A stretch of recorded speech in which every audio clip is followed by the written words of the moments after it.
Hi friends, आज मैं आप लोगों को थिनर मेटल को वेल्डिंग करने के लिए पल्स पैरामीटर की सेटिंग करके दिखाऊंगा कि कैसे अगर हमें थिनर मेटल को वेल्डिंग करना है पल्स प्रोसेस से, पल्स स्टिक प्रोसेस से, तो पैरामीटर्स हमें कौन कौन से सेट करने होते हैं और कितना सेट करना होता है दोस्तों। ये मैं आप लोगों को इस वीडियो के माध्यम से सिखाऊंगा। लास्ट वीडियो में मैंने इस मशीन के पूरे कंट्रोल्स और जो भी कनेक्शंस है उसके बारे में मैं बता दिया था।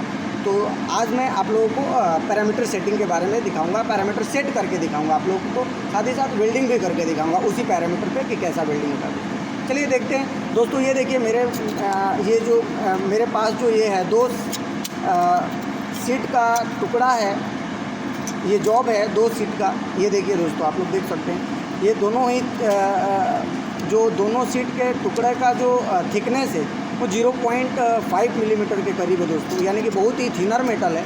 और इसको हमें वेल्डिंग करना है पल्स स्टिक प्रोसेस से दोस्तों। तो इसके लिए हमें कौन कौन से पैरामीटर और कितना पैरामीटर सेट करना होगा उसको हमें सेट करके आप लोगों को दिखाऊंगा दोस्तों। चलिए स्टार्ट करते हैं दोस्तों। तो सबसे पहले दोस्त क्या करते हैं कि हम लोग जब भी पैरामीटर सेटिंग करते हैं तो पैरामीटर सेट करने से पहले हमें कुछ जनरल सेटिंग्स करना पड़ता है मशीन के अंदर दोस्तों।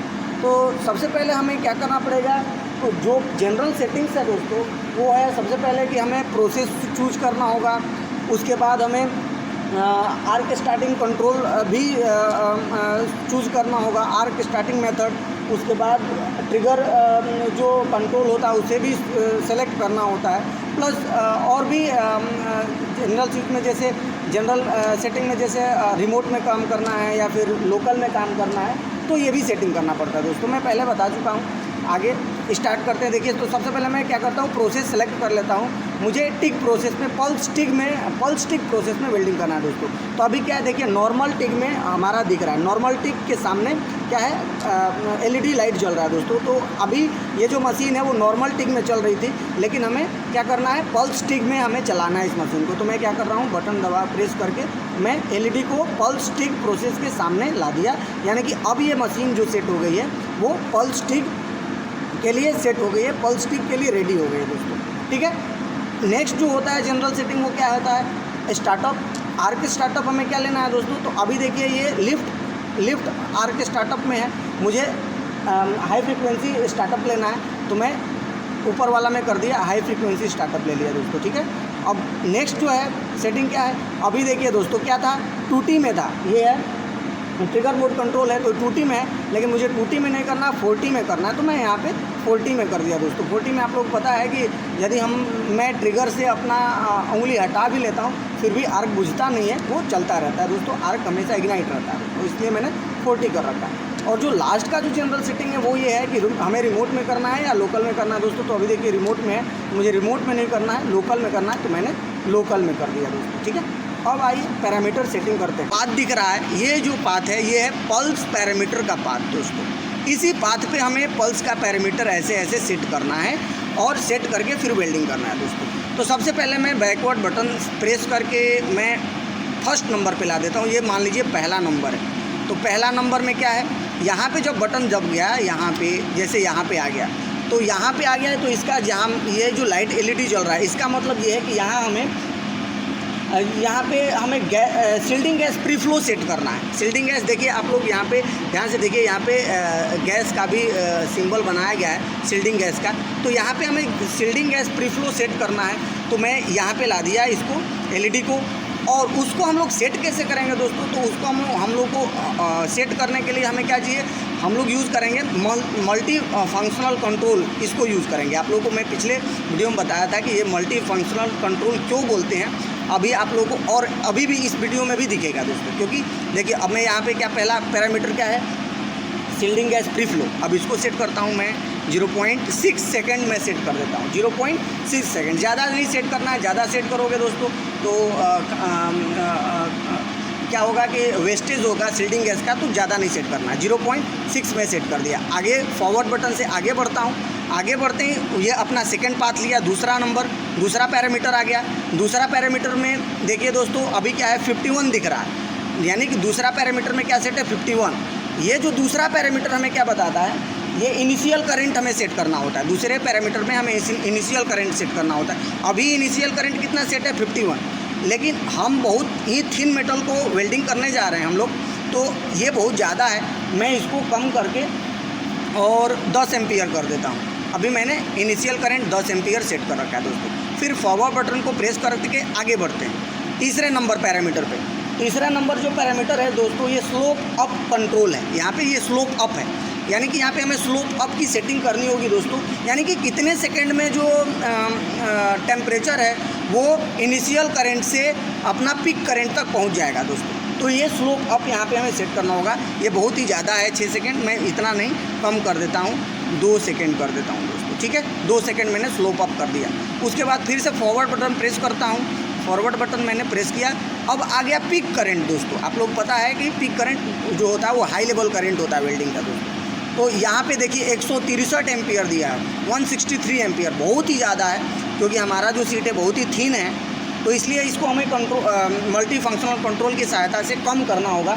और मैं इसको पिक करंट 30 एम्पियर कर देता हूँ, बहुत ही कम, 30 एम्पियर, ठीक है दोस्तों।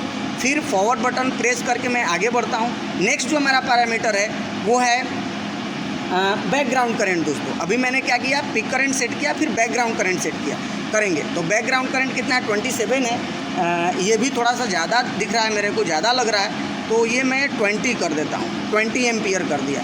फिर फॉरवर्ड बटन को प्रेस किया और आगे बढ़ा। फिर फॉरवर्ड बटन को प्रेस करके आगे बढ़ा तो यहाँ पे LED जल गया। ये दोस्तों है डाउन स्लोप है ये दोस्तों। यहाँ पे अप स्लोप था और ये डाउन स्लोप है, तो डाउन स्लोप भी हम 2 सेकेंड दे सकते हैं, कोई दिक्कत नहीं। डाउन स्लोप भी मैं 2 सेकेंड कर देता हूँ, 2 सेकेंड डाउन स्लोप कर दिया दोस्तों, ठीक है। अब फिर आगे बढ़ते हैं, प्रेस करते हैं फॉरवर्ड बटन को प्रेस करके आगे बढ़ा। और ये जो आया ये है आपका एंड करंट या फिर क्रेटर करंट भी बोलते हैं इसको। तो क्रेटर करंट हम 10 ही एम्पियर कर देते हैं, जितना इनिशियल करंट था उतना ही कर देते हैं हम, लास्ट का भी करंट कर देते हैं। लास्ट करंट बोलते हैं या फिर क्रेटर करंट इसको बोलते हैं। तो मैंने 10 एम्पियर कर दिया दोस्तों, ठीक है। अब आगे बढ़ते हैं और फिर से प्रेस करते हैं फॉरवर्ड बटन को। तो यहाँ पे फिर से देखिए ये दोनों जो फिगर है सेम ही है। तो ये प्री फ्लो था तो ये पोस्ट फ्लो हो जाएगा, सेल्डिंग गैस का पोस्ट फ्लो सेट करना है। तो यहाँ पे मैंने 0.6 सेट किया था, तो यहाँ पे भी मैं उतना ही सेट कर देता हूँ, 0.6 0.7, ज़्यादा नहीं सेट करना। ज़्यादा सेट करने से क्या होगा, ये पोस्ट फ्लो का मतलब है कि वेल्डिंग होना बंद हो जाएगा, फिर भी सील्डिंग गैस उसके ऊपर मतलब कि फ़्लो होता रहेगा दोस्तों। तो ये चीज़ है, मैंने 0.6 सेकेंड कर दिया। फिर फॉरवर्ड बटन को मैं फॉरवर्ड बटन को प्रेस करता हूँ। प्रेस करते ही ये आ गया यहाँ पे। अब ये है पल्स विड्थ, यानी कि पीक करंट का ड्यूरेशन, इसको बोलते हैं पल्स विड्थ, पल्स की चौड़ाई या फिर पीक करंट का ड्यूरेशन, कि कितने देर तक हमें पीक करंट रखना है, यानी कि वो सेट करना है दोस्तों। तो अभी देखिए क्या है कि मैं अगर ज़्यादा, जितना पल्स की विड्थ ज़्यादा रखते हैं उतना ही क्या होता है कि हीट ज़्यादा मिलेगा वर्कपीस के ऊपर। क्योंकि अगर मान लीजिए हमने पिक करंट कितना 30 एम्पियर रखा है, देखिए पिक करंट मैंने 30 एम्पियर रखा है। अब 30 एम्पियर को मैं ज़्यादा देर तक रखता हूँ, विड्थ बढ़ाता हूँ इसका, अगर मैं विड्थ बढ़ा देता हूँ और ज़्यादा कर देता हूँ तो क्या होता है कि उस स्थिति में करंट जो टेम्परेचर जो है वर्कपीस के ऊपर ज़्यादा बढ़ेगा, तो दिक्कत होगा, क्योंकि सीट मेटल है ये। तो मैं इसको ज़्यादा नहीं करके 10% कर देता हूँ, जिससे कि अच्छा रहेगा। पल्स विड्थ मैंने 10% या फिर पिक करंट का ड्यूरेशन 10% कर रखा है, यानी कि जो पिक करंट रहेगा वो 10 ही % रहेगा, 90% जो चलेगा वो बैकग्राउंड करंट में हमारा वेल्डिंग होगा दोस्तों, ठीक है। अब आगे फिर से फॉरवर्ड बटन प्रेस करता हूँ तो आ जाता है यहाँ पे पल्स फ्रीक्वेंसी, ये भी हम लोग सेट करते हैं। तो यहाँ पे अभी देखिए 0.5 है, बहुत ही कम हर्ट्ज़ है, मैं थोड़ा सा बढ़ा देता हूँ और 2 हर्ट्ज़ कर देता हूँ। 2 हर्ट्ज़ मैंने फ्रीक्वेंसी सेट कर दिया दोस्तों, ठीक है। तो ये तो मैंने पैरामीटर सेटिंग कर दी। अब इस पैरामीटर सेटिंग के बाद अब मैं गैस के भी मैं आप लोगों को दिखा देता हूँ कि इसके बाद सील्डिंग गैस को भी सेट करना होगा। ये रहा रेगुलेटर दोस्तों, और रेगुलेटर से मैंने देखिए ये मैंने खोल रखा है, ऑन कर रखा है, और यहाँ से मैं सेट करता हूँ 10 बार के करीब, 10 लीटर पर मिनट में सेट करता हूँ दोस्तों। ये देखिए मैंने 10 लीटर पर मिनट के करीब मैंने सेट कर रखा है सील्डिंग गैस का जो आउटपुट है उसको। ठीक है दोस्तों, तो इस तरह से अब हमने पैरामीटर सेट कर रखा है और अब हम लोग रेडी हैं वेल्डिंग करने के लिए। तो चलिए वेल्डिंग करके देखते हैं कि क्या होता है और कितना अच्छा वेल्डिंग हो पाता है दोस्तों। ठीक है, चलिए आगे बढ़ते हैं और देखते हैं। दोस्तों मैंने दोनों मेटल पीसेस को स्क्वायर बट ज्वाइंट के लिए सेट कर दिया है टेबल पे। अब सबसे पहले मैं इसको टैगिंग करूँगा, उसके बाद इस पर वेल्डिंग करूँगा दोस्तों। तो चलिए दोनों साइड मैं टैगिंग कर लेता हूँ, उसके बाद स्टार्ट करूँ।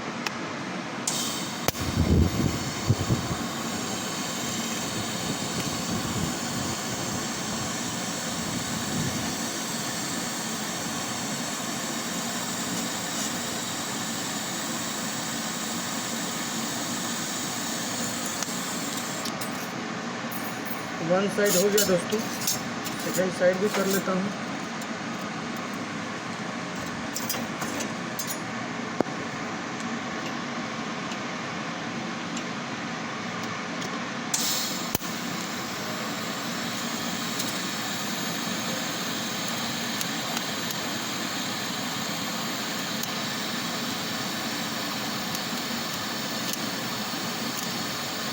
वेल्डिंग स्टार्ट करते हैं और देखते हैं टैगिंग हो गया है।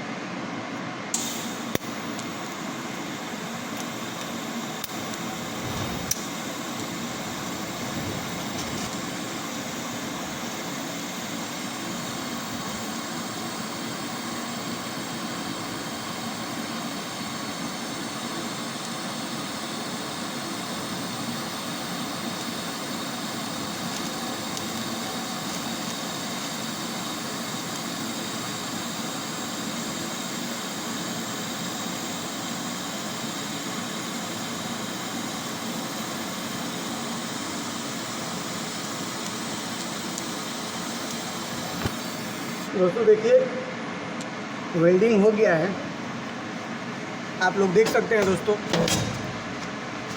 यहाँ पे मैंने वेल्डिंग किया है, बिना फिलर रॉड का वेल्डिंग किया है। ये देखिए दोस्तों, मैंने बिना फिलर रॉड का वेल्डिंग किया है पल्स स्टिक पैरामीटर सेटिंग करके। देखिए आप लोग देख सकते हैं, बहुत ही पतला सीट था, 0.5 मिलीमीटर का सीट है।